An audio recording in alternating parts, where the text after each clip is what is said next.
Olá, meus amados, a paz do Senhor Jesus, aqui quem vos fala é o Diácono Aurélio, fundador da Semana até o Último Homem. Se você já não está assistindo lá, assiste, não perca, a semana está fenomenal. As aulas vão exatamente até o dia 24, então não perca, elas vão sair do ar, e aí você não perde essa oportunidade, vai edificar a sua vida. Aqui eu resolvi gravar um material extra, exatamente, um material próprio, porque eu tenho alguns pedidos de alguns alunos meus que estavam necessitando que eu voltasse ao seguinte assunto. Falasse sobre crenças, falasse sobre hábitos, sobre por que a gente não consegue mudar os nossos comportamentos, como isso funciona. Então eu preferi gravar essa aula. Então seja muito bem-vindo à aula de hoje. Nós vamos falar sobre por que eu faço o que eu faço e como eu posso mudar isso na minha vida. Tá? Vou começar com um princípio simples. Quem já ouviu de que mude de vida em 21 dias? Pare de fumar em 21 dias? Fique rico em 21 dias. Já se perguntaram por que 21 dias? Nunca se perguntaram? Agora, se você já se perguntou, eu vou te responder para que isso acalme o seu coração. 21 dias, na verdade, na década de 50, na Segunda Guerra Mundial aproximadamente, um médico começou a estudar os amputados da guerra. E ele percebeu que pessoas amputadas sentiam dores em membros inexistentes. E dores reais. O corpo reagia a uma dor de um membro que não estava ali. Vou te dar um exemplo. O cara gritava de dor, né? E o corpo inteiro tremia, espasmos, etc. de dor no pé direito, sendo que ele estava sem a perna direita. Então, como era possível esse homem sentir essa dor como se fosse tão real, uma vez que o pé já não estava lá, porque na verdade já não tinha a perna toda. Então esse médico começou a estudar esse princípio. Quando ele começou a estudar, ele descobriu que o cérebro da gente precisa de um período para se adaptar a novos hábitos. Hoje a neurociência avançou muito nesse campo e a gente tem vários estudos muito mais complexos, temos vários livros que falam sobre o assunto. Eu vou dar só um resumo nessa aula para os alunos que estão comigo, tanto na imersão, né, até o último homem, como no próprio curso até o último homem. E você que está na semana, já está sendo premiado com uma aula privada. Exatamente, essa aula é exclusiva, digital, para os nossos alunos. E você está sendo presenteado nessa semana. É um dos bônus que eu prometi e já estou entregando. E aí, grave o que eu vou te dizer. O seu corpo, ele cria um hábito. O hábito precisa ser provocado. O comportamento é produto do hábito. Então, quando você faz muitas vezes a mesma coisa, propositalmente, o teu corpo, o teu cérebro, notifica de que aquilo ali agora precisa ser feito. Vou dar um exemplo, como se fosse a respiração. Você fica lembrando que tem que respirar? Imagina, deu bug. Não funciona assim.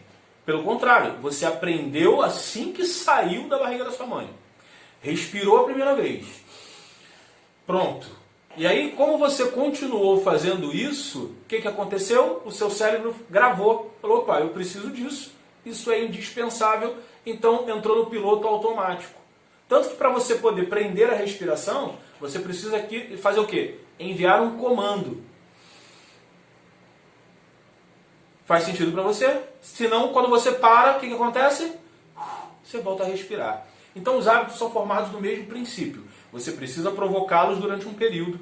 O seu cérebro vai tomar nota de que o seu corpo está fazendo aquilo, vai registrar. E aí, uma vez registrado, o que vai acontecer? Aí esse médico descobriu que de 21, na verdade 18 aproximadamente a 21, você já começa a ter isso como comportamento. Então de 21 a 90 dias é o tempo para alguns indivíduos adquirirem isso como um comportamento. Como o quê? Como uma respiração, como algo natural. Então se eu sempre falo, balançando as minhas mãos, e todas as vezes durante 21 dias no mínimo eu fiz esse movimento, todas as vezes daí para frente, quando ela consolidar como um comportamento, eu vou falar naturalmente, colocando as mãos, e eu não vou nem perceber que eu estou fazendo isso.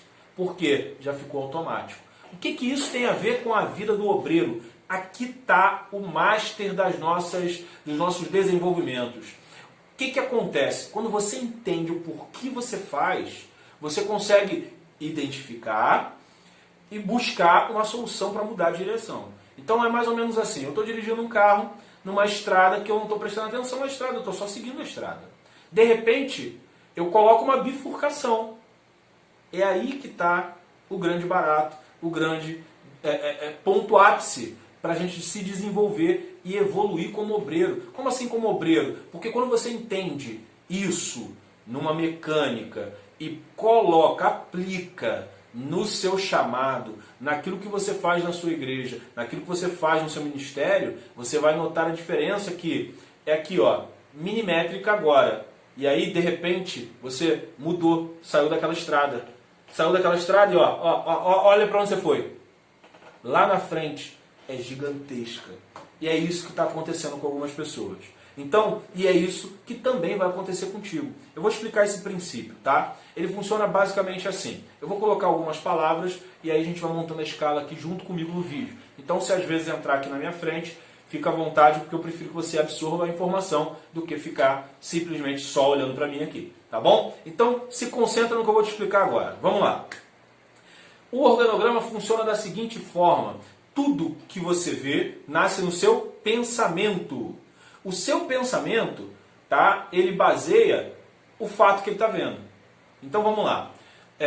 Eu penso em algo para gerar um fato. Aí gerei o fato. Quando eu vejo o fato acontecendo diante de mim, ele vai gerar em mim emoções. Vou trabalhar com exemplos, tá bom? Então vamos lá. Eu pensei que eu tinha que ferir, vou usar o exemplo dia 11 de setembro das Torres Gêmeas nos Estados Unidos, né? 2 aviões se chocaram contra 2 torres, né? Foi marcante para a história mundial. Então vou usar esse fato, tá? Esse fato ocorreu do quê? Do pensamento de alguém de jogar os aviões de encontro às torres. Então o pensamento criou, né, o fato de que 2 aviões se chocaram nas torres. Aí começam as emoções. Qual foi as emoções que predominaram nos americanos? Sensação de perda, sensação de derrota, sensação de fragilidade, impotência, empatia com aquelas pessoas que estavam ali.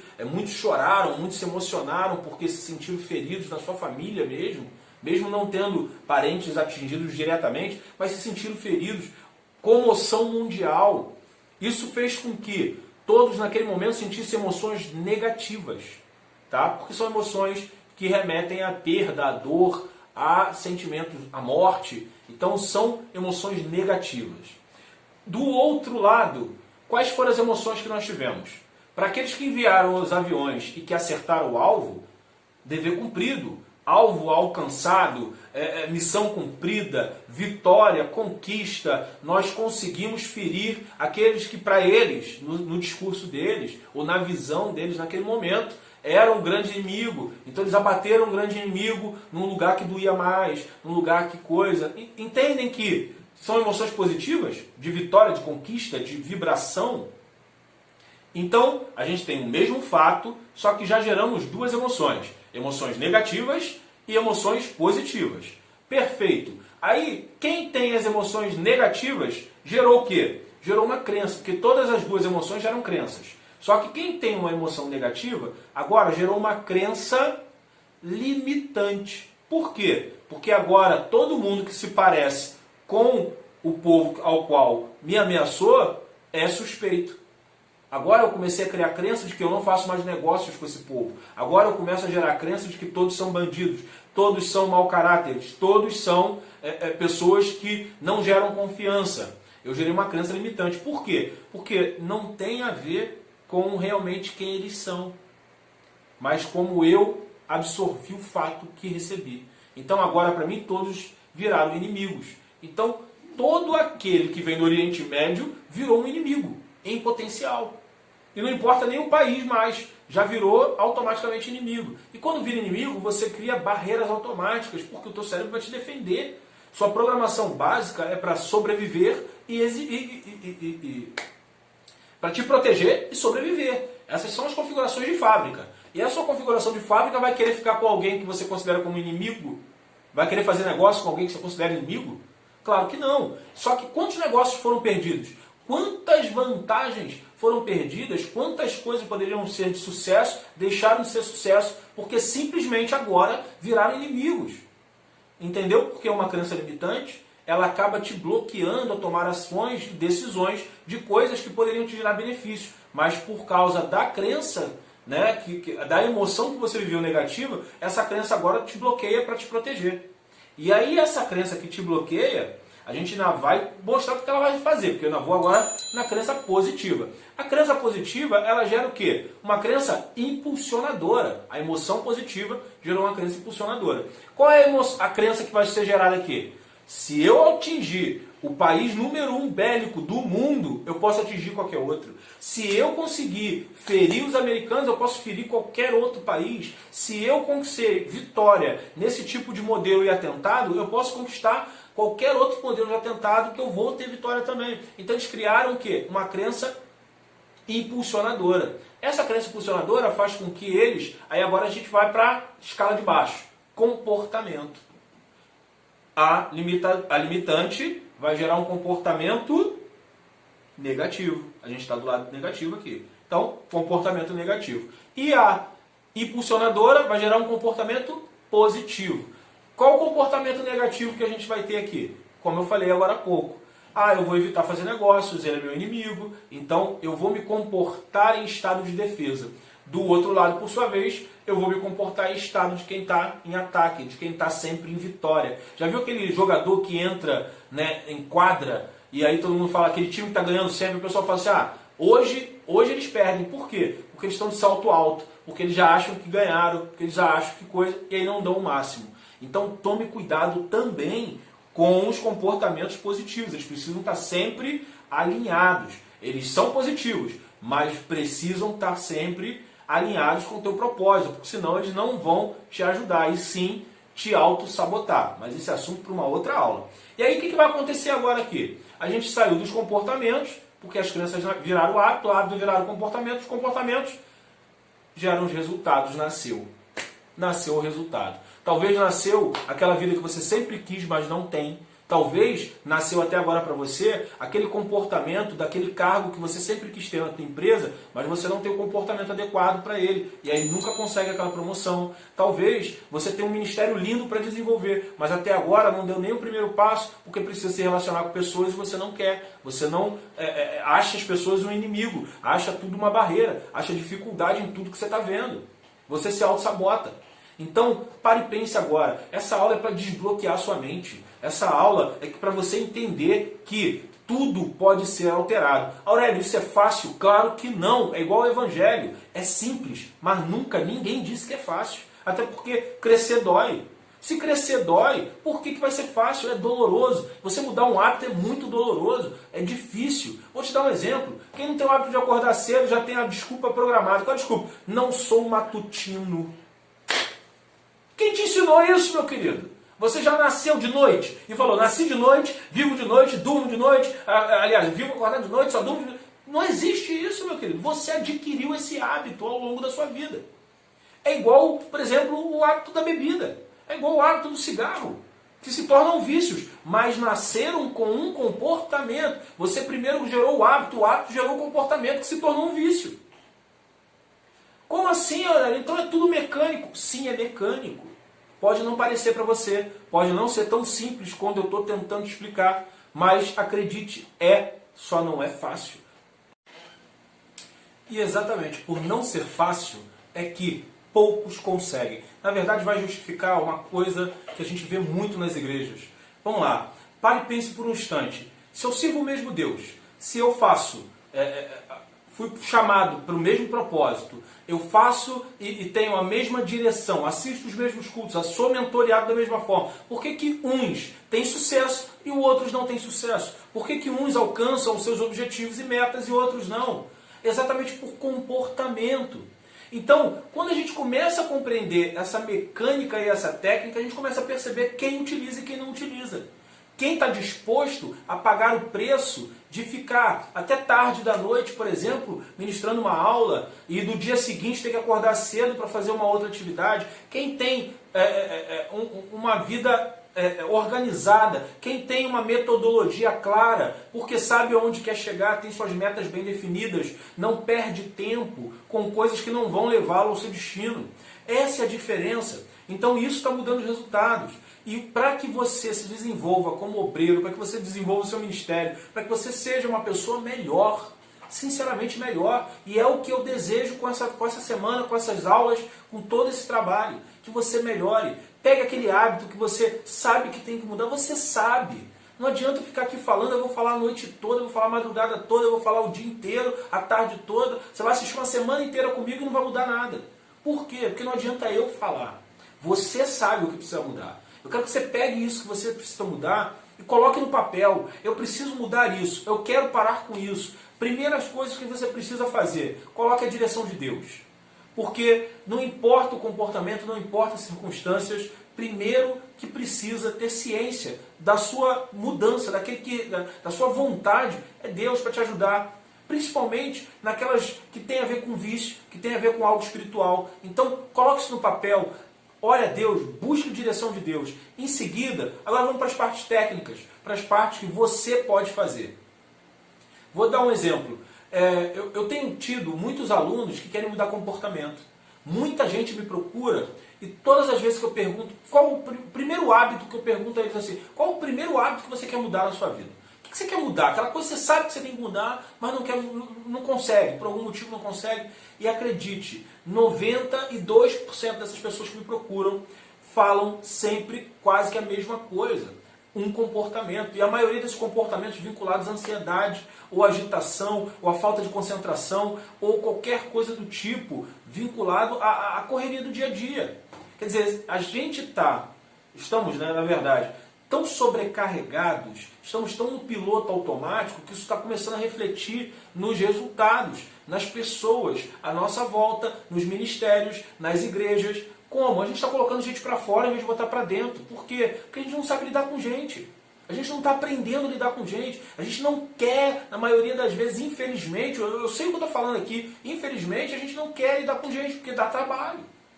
Dá trabalho. E dificilmente dá retorno. Porque a maioria das pessoas são ingratas.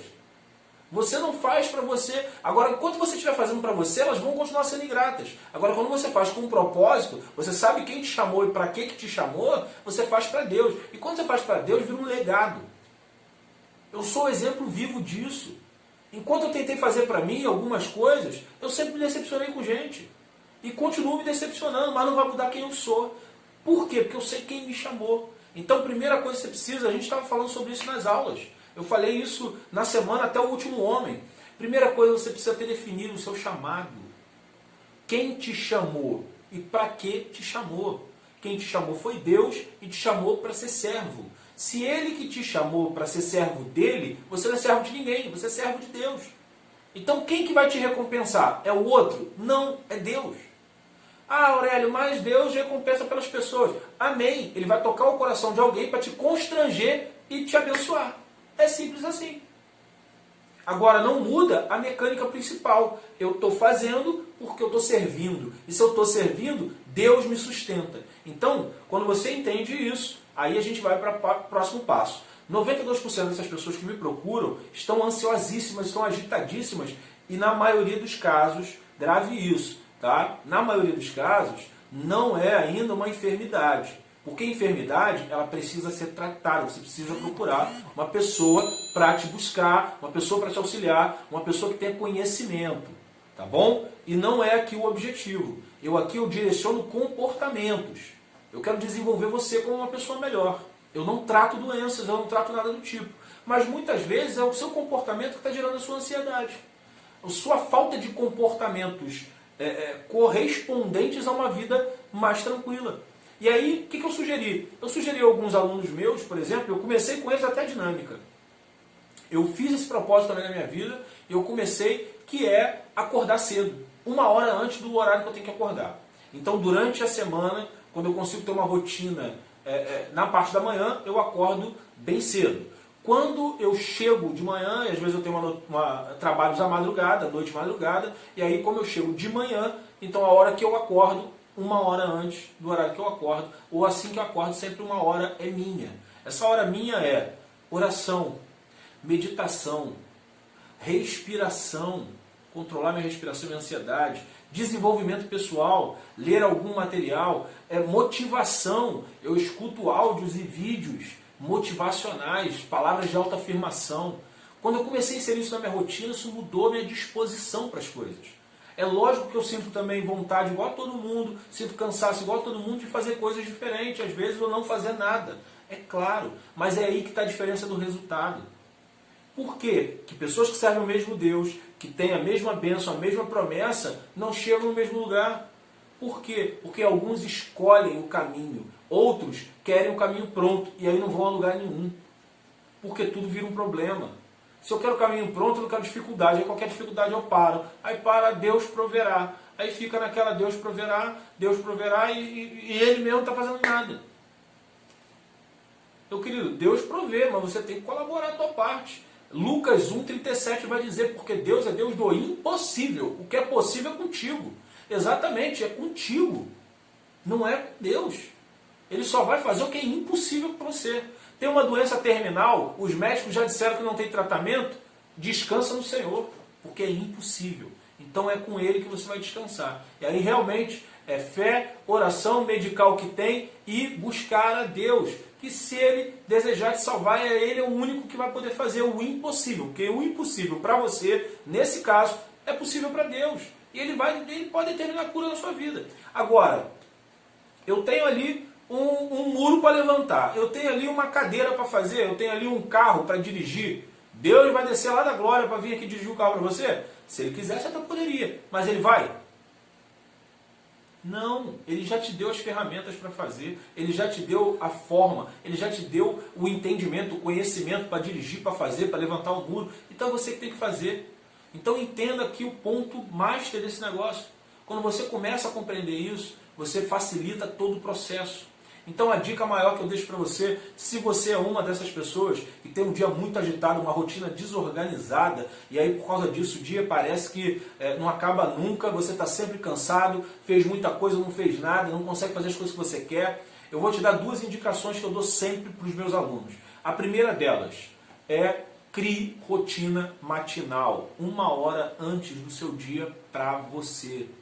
Se concentre em, como eu falei, orar de manhã cedo, se concentre em meditar naquilo que você orou, tá? Com conhecimento, com coisa. Meditação é um ótimo exercício, também vai fazer com que você, respirando melhor, aprendendo a respirar da forma certa, você libera substâncias muito positivas para o seu corpo, já nas primeiras horas do dia. Faça um exercício só para despertar, para que o seu corpo acorde. Qualquer exercício que dê para você fazer na sua casa mesmo. Se tiver facilidade, ou já tem a rotina de exercício matinal de ir para uma caminhada, ir correr uma academia, bota no último horáriozinho, no finalzinho, tá? E aí você faz as primeiras atividades que você pode fazer em casa.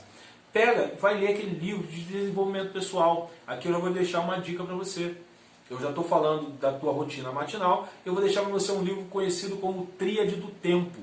Você procura lá, tá? Vai te ajudar muito a organizar as suas tarefas, o que é prioridade, o que é circunstancial, o que é importante. Quando você organiza isso na sua vida, vai fazer com que você consiga produzir resultados, mas produzir resultados reais e não ficar apagando incêndio o dia todo, tá? E o outro livro que eu também indico bastante, que tem feito milagres para muita gente que eu conheço, inclusive para mim também tem feito muitos benefícios, se chama Milagre da Manhã, certo? É para quem não tem uma rotina matinal começar a ter. Ele explica sobre tudo que eu estou falando aqui, da oração, do exercício, das palavras motivacionais, palavras de autoafirmação. Assine canais que vão falar com o seu coração, que vão te motivar já de manhã cedo, vão te levar para um outro nível, que vão fazer com que você comece o dia preparado para enfrentar os desafios. O obreiro do Senhor, um servo precisa estar disponível para a vida, precisa estar forte, precisa estar motivado. Então eu fecho essa aula com você e aí você deve estar indo aí remoendo tudo, porque foi muita informação. Calma, respira fundo, grave sempre, e eu vou usar sempre essa sátira para que você nunca esqueça. A única pessoa que não pode mais mudar, não pode fazer nada do que a gente está trabalhando aqui e realmente não tem mais solução é o Alfredo. E se você não é o Alfredo, eu te aguardo sempre aqui. procuro sempre estar subindo material, subindo aula. Essa semana é fenomenal, eu gravei um conteúdo muito legal, vai te ajudar bastante. Então aproveite, espero que transforme a sua vida. Se uma única palavra do que eu falei, uma única frase aqui fez sentido, virou uma chave na sua vida, deu um insight, já valeu todo o meu esforço. Que Deus continue abençoando você, sua vida, sua casa, sua família, sua igreja, seu ministério. Afinal de contas, você foi chamado para ser servo. Deus te chamou para servir. Então seja servo nessa terra. Não sabe o que fazer? Eu lembro sempre a todos o que Jesus faria. Então, fica comigo, sempre acompanhando nas redes sociais, compartilha para quem você acha que vai ser legal assistir essa aula, ver esse vídeo. É um vídeo bônus, tá? Ele é um pouquinho mais longo por isso, porque é uma aula que eu dou. Então, passa adiante. Conhecimento não retém não, compartilha. Faz bem para você, faz bem para quem recebe e a gente multiplica cada vez mais o conhecimento. Afinal, o povo padece por falta de conhecimento. Não vamos deixar que isso aconteça nos tempos de hoje, com tantos recursos tecnológicos. Tá? Fique comigo sempre, eu vou até o fim. Hashtag até o último homem, eu sou inacreditável.